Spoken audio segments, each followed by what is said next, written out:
पण किती जरी सरकारने मदत करायचं शेतकऱ्यांच्या बाबतीत ठरवलं, ती मदत सुद्धा अतिशय तुटपुंजी होईल अशा पद्धतीची परिस्थिती आज आपल्या मराठवाड्यामध्ये शेतकऱ्यांवर आलेली आहे. आणि ते शेतकऱ्यांचं दुःख, संतोष भाऊ सुद्धा शेतकऱ्यांचा मुलगा असल्या कारणास्तव ती जाणीव त्यांच्या मनामध्ये असल्यामुळे खऱ्या अर्थानं आजचा हा उपक्रम या ठिकाणी त्यांच्या फाउंडेशनच्या वतीनं होतोय. आणि म्हणून या कार्यक्रमाला कोणीही मोठा गेस्ट ते बोलू शकले असते. खूप शेतकऱ्यांना त्यांनी मदत करायची भावना व्यक्त केली आहे, पण या शेतकऱ्याला आलेल्या संकटाची जाणीव खऱ्या अर्थानं ज्यांना आहे ते आमचे स्नेही मित्र आणि लातूरचे नायब तहसीलदार गणेश सरोदे सर, त्यांना आणि मोठेगावकर सरांना त्यांनी बोलवलेलं आहे. म्हणजे शिक्षण क्षेत्रामध्ये मोठेगावकर सरांचं खूप मोठं नाव आहे. आता त्यांनी कुठल्याच परिस्थितीमध्ये कोणी जरी बोलवलं तर मोठेगावकर सर त्यांचा क्लास बुडून कुठल्या कार्यक्रमाला जात नाही, त्यांच्या घरच्या सुद्धा कार्यक्रमाला जात नाही गणेश सर.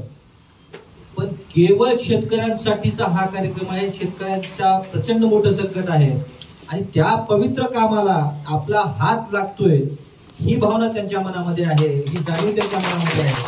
म्हणून ते या ठिकाणी आज कार्यक्रमाला उपस्थित आहेत. आणि गणेश सरांच्या बाबतीत सुद्धा आम्ही सातत्याने म्हणत असतो की कदाचित गणेश सर आपल्यासारखे अधिकारी जर प्रत्येक जिल्ह्याला जर भेटले तर मला वाटतं की राजकारणीपेक्षा सामान्य नागरिकांना तर फायदा होईल, पण सर्वात जास्त आपल्यासारख्या अधिकाऱ्यांच्या माध्यमातून जर कुणाला फायदा होणार असेल तर ते शेतकऱ्याला होतो. आम्ही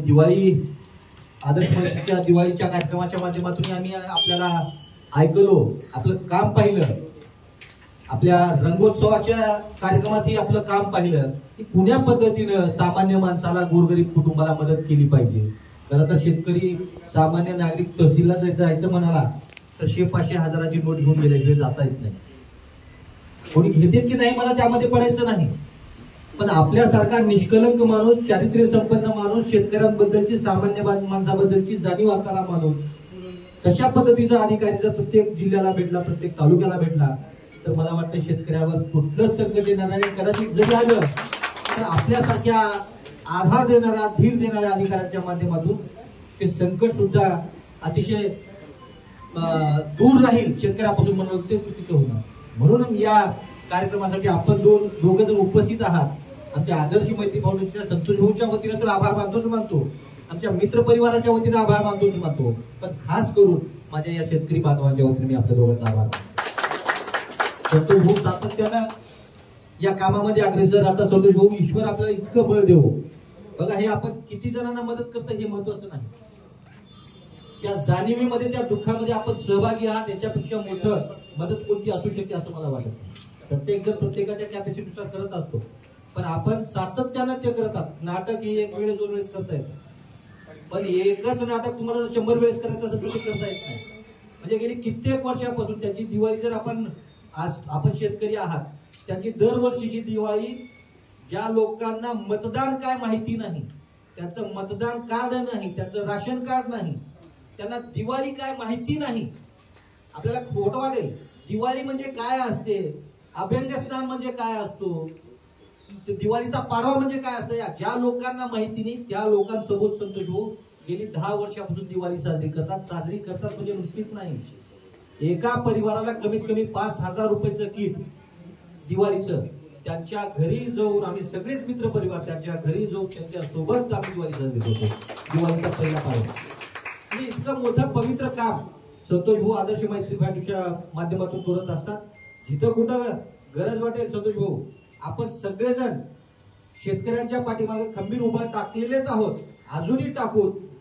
आताच मोठेगावकर सरांनी आपल्याला म्हणाले की तुम्हीच करता, आम्हाला बी कधी काम करण्याची संधी द्या. म्हणजे सरोदे सर असतील, आम्ही सगळेच तुमच्या पाठीमागं आदर्श मैत्री फाउंडेशनचे सदस्य म्हणून कायम आपल्या पाठीमागं आम्ही खंबीर उभं टाकू.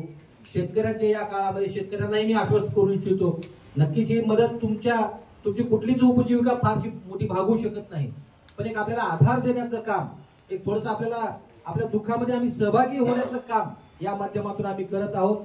आणि एवढंच नसून जिथं कुठं आपल्याला वाटेल, केवळ हीच मदत पण नाही आम्ही फार काही मोठं काम करतो अशातला भाग नाही, पण जिथं कुठं गरज वाटेल तुम्ही आम्हाला मंचावर बसलेल्या कुठल्याही माणसाला जर लातूरमध्ये दुसरी बी काही अडचण असेल तर शेतकरी म्हणून आपण आम्हाला आपला लेकरू आपला पुत्र समजून आम्हाला हक्काने सांगा.